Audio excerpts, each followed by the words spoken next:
Good morning students. आज हम अपना हिंदी ग्रामर का चैप्टर 15 हिंदी व्याकरण का जो चैप्टर 15 है विराम चिन्ह, आज हम उसको समझेंगे कि ये विराम चिन्ह क्या होते हैं और ये कहाँ लगाए जाते हैं। ठीक है, तो जब हम कोई कहानी या सेंटेंस या बाकी जो पढ़ते हैं, ठीक है, तो हमें उसमें रुकना पड़ता है, तब हमारी समझ में आता है कि ये कह रहा है। ये लगातार अगर हम बोलते जाते हैं तो कुछ भी समझ में नहीं आता। जैसे शंकर जंगल गया, उसके साथ रमेश सुरेश भी गए, तीनों ने देखा कि वहाँ पेड़ों पर बंदर बैठे थे। शंकर बंदर सुरेश देख, मतलब इस तरह से अगर हम बोलेंगे तो हमें कुछ भी समझ में नहीं आएगा। इसके लिए हमें थोड़ा सा रुकना पड़ता है। शंकर जंगल गया, ठीक है, तभी तो पता लगेगा शंकर जंगल गया। उसके साथ रमेश सुरेश भी गए, तीनों ने देखा कि वहाँ पेड़ों पर बंदर बैठे थे। तो हम रुके, तब हमें पता लगा कि ये सेंटेंस ये है। जैसे अब अपनी बात करते समय यानी अपने भावों को व्यक्त करते समय, अपने मन के विचारों को व्यक्त करने के लिए हमें कभी कभी बीच में रुकना पड़ता है। ठीक है, और लिखने में इस ठहराव को जब हम लिखते हैं, लिखते समय जब हम रुकने का करेंगे प्रयोग, तो हमें कुछ चिन्ह का प्रयोग करना पड़ेगा, है ना। तो जहाँ इन चिन्हों को रुकने के लिए जिन चिन्हों का प्रयोग किया जाता है, ठीक है, तो इन चिन्हों को विराम चिन्ह कहते हैं। ठीक है, तो इसकी परिभाषा क्या होगी? लिखते समय वाक्य में रुकावट को दर्शाने वाले चिन्हों को विराम चिन्ह कहते हैं। तो सबसे पहले हम कौन सा चिन्ह पढ़ेंगे? पूर्ण विराम।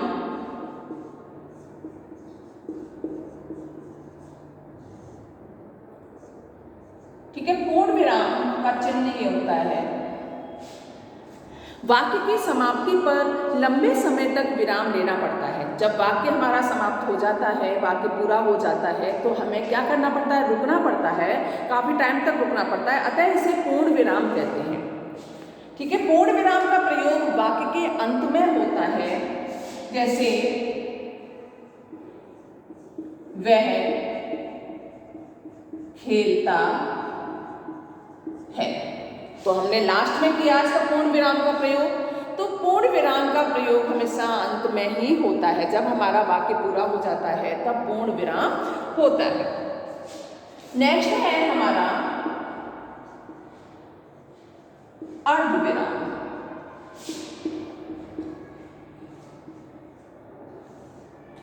अर्ध विराम का चिन्ह होता है इस तरह से,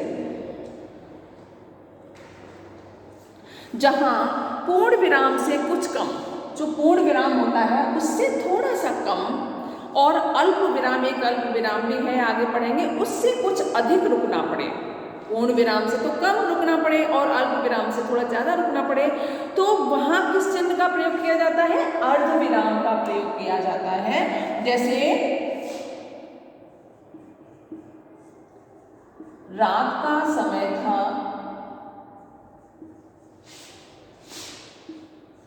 बादल गरज रहे थे। रात का समय था, बादल गरज रहे, थोड़ा सा हमें रुकना पड़ा, तो हम यहां अर्ध विराम का प्रयोग करेंगे। थर्ड है हमारा अल्प विराम।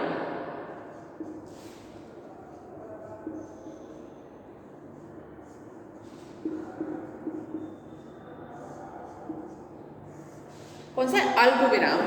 अल्प विराम, अल्प का अर्थ है थोड़ा। अल्प का अर्थ क्या होता है? थोड़ा। वाक्य में कहीं जब थोड़े समय के लिए रुकने की जरूरत होती है, थोड़े समय के लिए रुकने की जरूरत होती है, वहां किसका प्रयोग किया जाता है? अल्प विराम का प्रयोग किया जाता है। अल्प विराम का चिन्ह क्या होता है? इस तरह से लगाया जाता है। ठीक है, लिखा गीता, लता, आशा और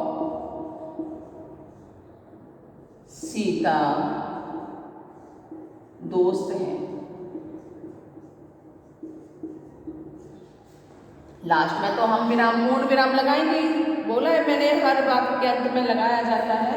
ठीक है, गीता, लता, थोड़ा सा रुकना पड़ रहा है हमें, गीता, लता, आशा, है ना, इनके बीच में हमें रुकना पड़ रहा है, तो इनके यहाँ क्या लगाएंगे, अल्प विराम। गीता, लता, आशा और बीच में हो गया तो अब यहाँ नहीं लगाएंगे। ठीक है, हमें थोड़ा जैसे आम, सेब, अंगूर ना, राम ने आम, सेब, अंगूर खरीदे, आदि फल खरीदे, तो आम, सेब, इनके बीच में हमें ये अल्प विराम लगाना पड़ेगा। अब है नेक्स्ट योजक चिन्ह।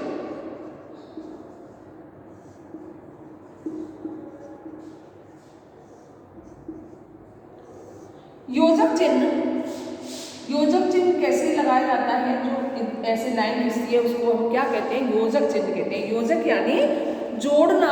योजक चिन्ह का प्रयोग दो शब्दों के बीच में होता है। दो शब्द होते हैं, उनके बीच में योजक चिन्ह का इस तरह का प्रयोग किया जाता है और यह उन्हें जोड़ने का काम करता है। जैसे माता पिता मैंने लिखा, तो इनको जोड़ने का काम कौन सा चिन्ह करता है, योजक चिन्ह करता है। इसको क्या कहेंगे हम, योजक चिन्ह कहेंगे। और जैसे लिख दिया रात दिन, इनको भी जोड़ने का काम क्या कर रहा है, योजक चिन्ह कर रहा है। ठीक है, नेक्स्ट है हमारा प्रश्न बोधक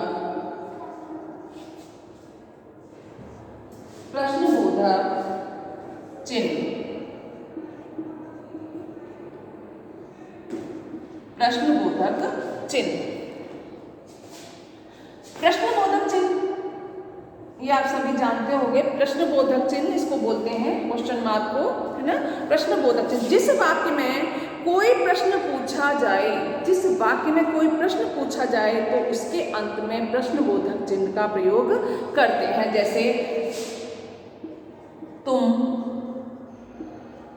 कहाँ जा रहे हो, तो ये प्रश्न पूछा जा रहा है, तुम कहाँ जा रहे हो, तुम क्या कर रहे हो, ये प्रश्न पूछे जा रहे हैं। इनके अंत में लगेगा ये चिन्ह, वाक्य के अंत में जैसे पूर्ण विराम लगता है, इसी तरह से ये क्वेश्चन मार्क लगता है, प्रश्नवाचक चिन्ह जिसे कहते हैं, प्रश्नवाचक चिन्ह लगता है। ठीक है, नेक्स्ट है हमारा 6 विस्मयादि बोधक चिन्ह। विस्मयादि बोधक चिन्ह, विस्मयादि बोधक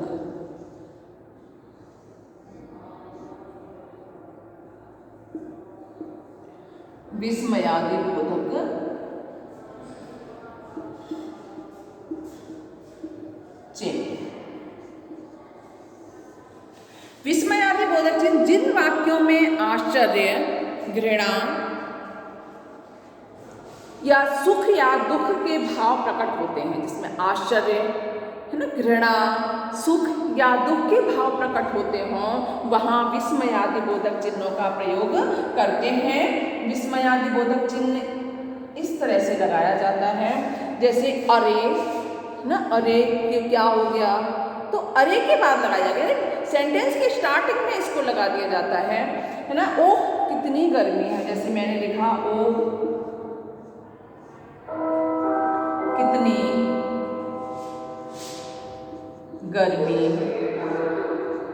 है, तो लास्ट में पूर्ण विराम, लेकिन ओह के बाद क्या लगेगा, विस्मयादि बोधक चिन्ह। इसी तरह से अरे, वाह, है ना, इन शब्दों के बाद क्या लगता है, विस्मयादि बोधक चिन्ह लगता है।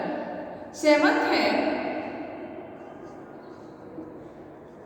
उद्धरण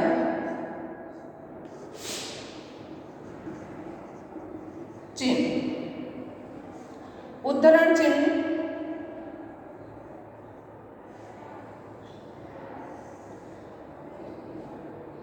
उद्धरण चिन्ह किस तरह से लगाया जाता है, ऊपर जो कॉमा लगते हैं, 2 अगर लगे हैं तो दोहरा उद्धरण चिन्ह हो गया, और अगर 1 लगा है इस तरह से भी लगाया जाता है ना, तो ये क्या हो गया, ये इकहरा उद्धरण चिन्ह हो गया।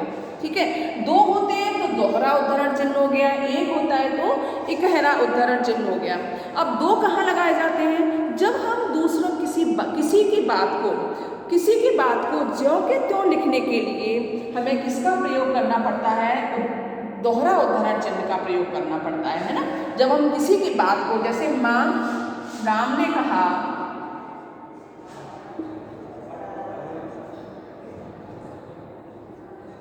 माँ मुझे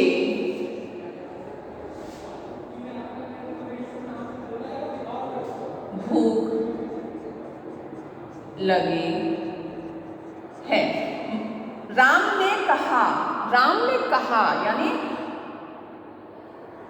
यहाँ लगेगा, है ना, यहाँ उद्धरण चिन्ह लगेगा, दोहरा उद्धरण चिन्ह लगेगा। क्यों लगेगा? कि राम की बात को ज्यों का त्यों कहा जा रहा है। राम ने कहा माँ मुझे भूख लगी है, इसे दोहरा उद्धरण चिन्ह कहते हैं। लेकिन जब किसी शीर्षक या पुस्तक का नाम, ना, जो किसी शीर्षक या पुस्तक का नाम आदि विशेष चीज की चर्चा हो तो वहाँ इकहरा उद्धरण चिन्ह लगाया जाता है। जैसे रामचरितमानस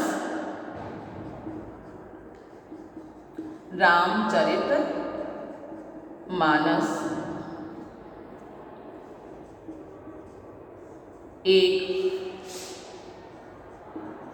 महाकाव्य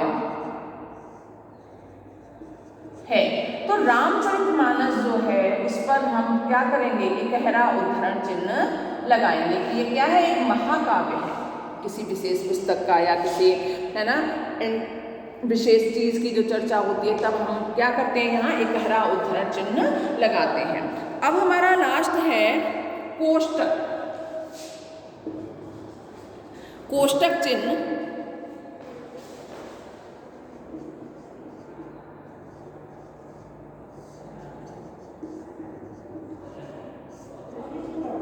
कोष्टक चिन्ह है, जैसे मैंने ये कोष्टक लगाए हैं इसी तरह से कोष्टक लगाया जाता है। और कहाँ लगाया जाता है? किसी शब्द के अर्थ को प्रकट करने के लिए कोष्टक चिन्ह का प्रयोग होता है। किसी शब्द के अर्थ को प्रकट करने के लिए, जैसे मैंने लिखा राम अध्ययन। अब अध्ययन का अर्थ आप अगर समझोगे नहीं तो हम यहाँ क्या लिख देंगे? पढ़ाई, है ना। अध्ययन माने क्या होती है? पढ़ाई होती है। करता है, तो यहाँ कोष्टक चिन्ह का प्रयोग कहाँ हुआ है? जैसे राम अध्ययन करता है, अध्ययन माने क्या होता है? पढ़ाई होती है। उसके अर्थ को लिखने के लिए, किसी शब्द के अर्थ को प्रकट करने के लिए कोष्टक का प्रयोग होता है। ठीक है, तो आज हमने ये कुछ जो विराम चिन्ह हैं वो समझे। ठीक है, और आप इनको आप खुद अच्छे से पढ़ना समझना। ठीक है, हैव अ नाइस डे।